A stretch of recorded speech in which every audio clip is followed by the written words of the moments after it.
boys and girls, congratulations to you. You have made it through the rounds at your school into the top 2. You have risen above, and you are now here to participate in our Billings Regional Amazing Shake. I am so proud of you and so excited to get this going. Hey, my name is Mr. Niemeyer. I am the principal at Beartooth Elementary School.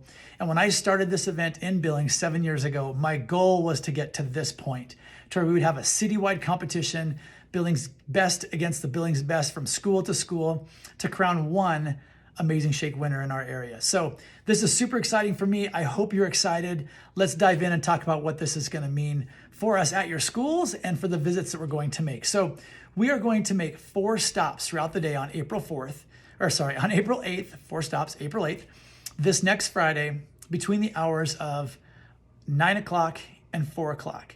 So we're going to report to your principals will take you to your to Boulder Elementary School at 9 o'clock in the morning, and we're going to depart from Boulder at 9 o'clock and head to First Interstate Bank. That's our first stop. At First Interstate Bank, you're going to be participating in an event that at the National Amazing Shake down at the Ron Clark Academy in Atlanta, Georgia, they call this the Circle of Doom.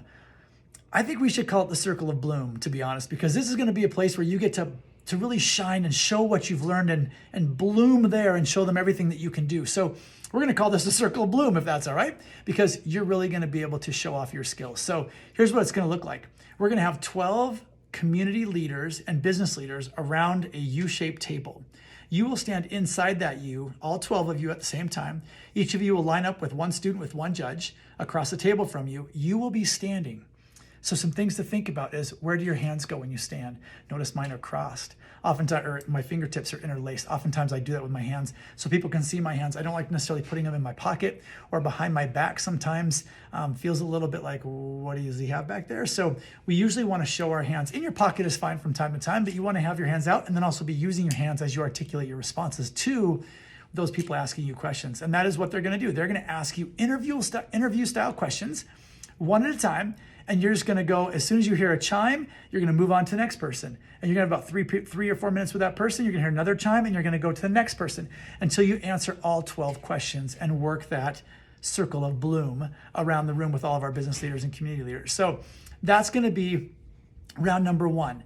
Now, round number 2 is going to be all about your table etiquette, your manners around a lunch table, because we're going to be going to the Buffalo Block and eating lunch down there. We are super excited that they've offered to host us down there. So right away, you're going to be judged on your etiquette, your table manners. Where does your napkin go? Should be on your lap, right?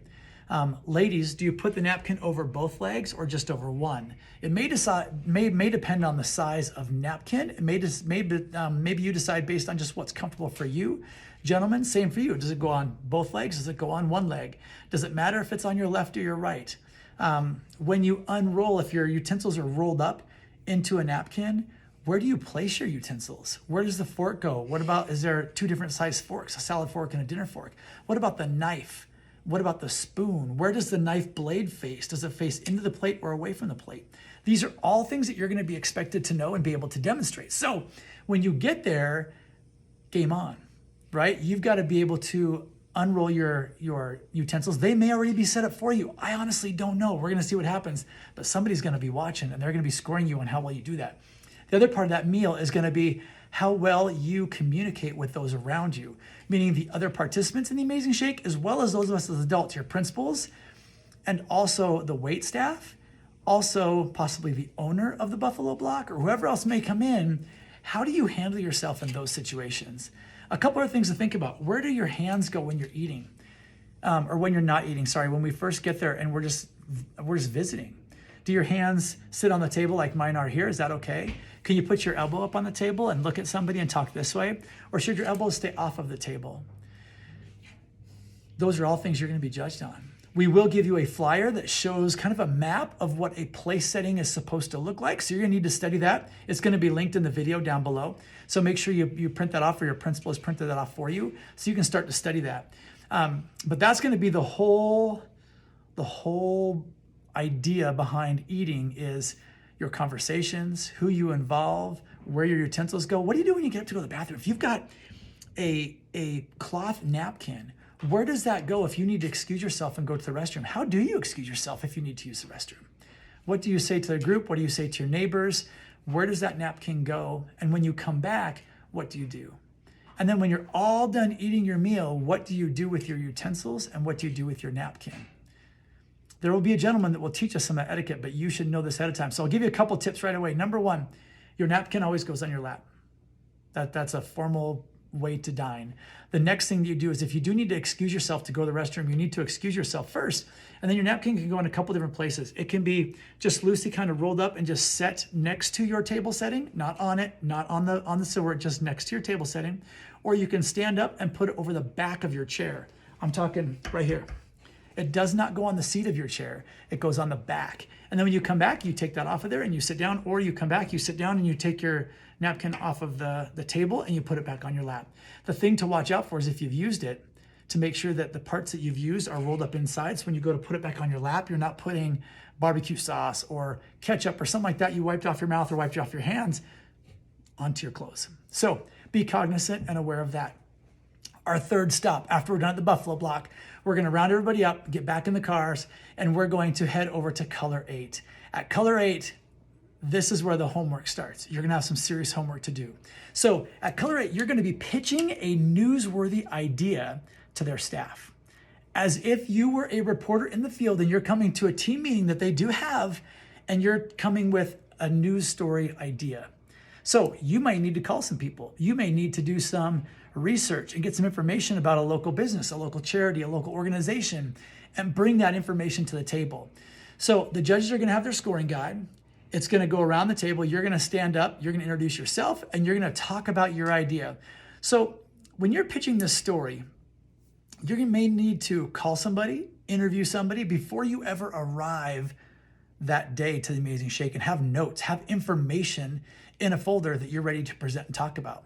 Because it is your story idea that you're trying to bring to Color 8, so they'll go out and actually do the story. Or if you were the reporter, they would say, hey, we love it, head on out, get the story, and bring it back to us for the 5 o'clock news. That's your task. So not only are you going to be judged on how well you articulate yourself and the way you speak and the ideas that you have, you're going to be judged on, did you do your homework? Do you have information? Can you present the information? Who did you talk to? And is your information in depth for us to know the story, even though some twists and turns may come about as you actually do, if you were actually going to go out and get the story. The last part is you need to make sure you have contact information, numbers, things like that of the place where where you would maybe go if you were going to turn this into a newsworthy story. So every one of you students, all 12 of you, will pitch your idea. You have 3 minutes. Listen carefully. 3 minutes. So practice it. 3 minutes to pitch your idea. You can see I'm already at 8 and I'm pitching this idea. 8 minutes in this video. You have 3. It's very short. You have 3 minutes to get the idea across, tell them what you're going to be doing, who you've talked to, what you know, and then 1 minute for questions and answers. And that's it. And your time is up. We're on to the next student, and you'll be rated during that time while you are presenting. Then we're going to wrap everything up, and we're going to head on down the street, and we're going to go all the way out to ExxonMobil.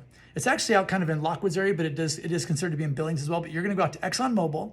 We're going to get a small tour first of their main building, and then you're going to participate in a cooperative learning task where you'll be judged on how well you work with other kids, your cooperation skills, your abilities to not just lead, but also to follow. And then lastly, they're going to open it up for questions that you will need to ask of them. Where are these questions going to come from? Well, let me tell you, you're going to get another sheet of paper that has information about ExxonMobil. It's also going to be linked down below as a PDF, and we can print it out for you so you have it so you can start reading at home, take notes, highlight things, whatever the case.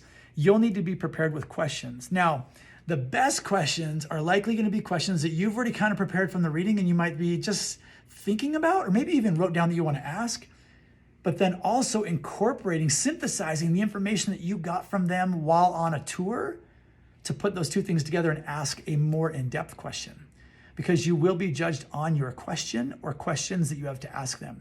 So we will have ExxonMobil personnel up front, as well as some other people, and that'll be joining us on the tour and the question. And you'll be asking them the question after we get done with the tour and the cooperative learning activity. So, or actually it's more like a team building activity, but your question is going to be the beef of what you are judged upon while you're there. Now, at the end of that, we're going to take all of your points throughout the entire day. So it's not just one stop. It's not It is all of your points cumulatively added up throughout the entire day. And on the way back to Boulder, we're going to figure out who the winner of our Regional Amazing Shake is, and we're going to announce it right there in the parking lot back at Boulder Elementary School. So we would love for your parents to join us down there at around 4 o'clock, because we're going to wrap up at ExxonMobil at 3:30 and hopefully be back to Boulder by 4. So we will take some photos really quick. That'll be your parents' chance to take some photos of you with some of your new friends that you just met from around the area from different elementary schools. And we will announce the winner, and your parents will be there to celebrate you. We will be recording it. A lot of this is going to be live, but also just on video. And then we'll be able to share that at your individual schools as kind of a recap the next day when we announce who did win the citywide, or when the school who has the winner announces the winner of the citywide or regional, I got to say it right, the Regional Amazing Shake. So I do have one more thing for you. The originator of this amazing shake is Ron Clark. He has his own school down in Atlanta, Georgia. It is called the Ron Clark Academy. I reached out to him and said, hey, would you be willing to talk with our kids after the Amazing Shake to congratulate them and maybe help us announce our winner? And he wasn't sure he would be available, so instead he wanted to give you some additional tips. So that video is going to follow this, and you can watch that for some additional tips from the man himself who invented this competition, the amazing Ron Clark. So enjoy that video. I can't wait to meet you all on Friday and make this happen. Make this a reality. I'm so excited. Again, congratulations to you, and I will see you on Friday. Have a great week. Hey, what's up, everybody? This is Ron Clark, and I just wanted to send you a message. I heard from Mr. Niemeyer that this is your very first ever regional citywide Amazing Shake. And I think that's so cool. Congratulations to each and every one of you. And I want to give you a few tips as you move forward in this competition. In life, it's important to be a good speaker, to share your ideas, and to articulate your thoughts. But it's more important, many times, to be a good listener. So if you're interacting with a judge, you want to make sure that you're nodding as they talk, you're smiling, you're showing on your face that you understand what they're saying and that you are interacting with them in that way. You just don't want to sit and listen and then talk and then sit and listen. You've got to continue to be an active listener. And if you're in a situation where you're with another contestant and the judge is talking to you both and that person is monopolizing the conversation and won't hush, you might feel the need to try and hush them up, or you might be looking around thinking, I wish they would hush up. But really, if you want to get great points, turn, look at that person and listen. Listen and smile, look at the judge, look back at them, and then you're waiting for your moment where you can insert yourself and say, and I agree, and ba. But when you insert yourself, this is very important. You want to reference what that person was speaking about and not just go to your idea, because it might be like, you're taking the conversation this way. So it's like this. I agree. And Brad, I like what you said, because I think you should, in that situation, give the money back. And I feel like you should give the money back because So you reference what they were saying and then kind of have a smooth transition into it. Also, appreciation is important in life, but it's also important in the Amazing Shake. So when you finish up your conversation with the person, the judge, as you're walking away, it's great to say, I just want to say thank you so much for judging us today. I know it took a lot of your personal time and it means a lot. That little sign of appreciation is important. And if you have a scorecard and you give them a scorecard to put a score on, while they're putting that score on, you don't want to be sitting there like, waiting. Maybe say something like, again, I just want to say thank you for doing this today. I really appreciate you. That little tiny show of sign of appreciation. And if you want to add a cherry on top, remember the person's name.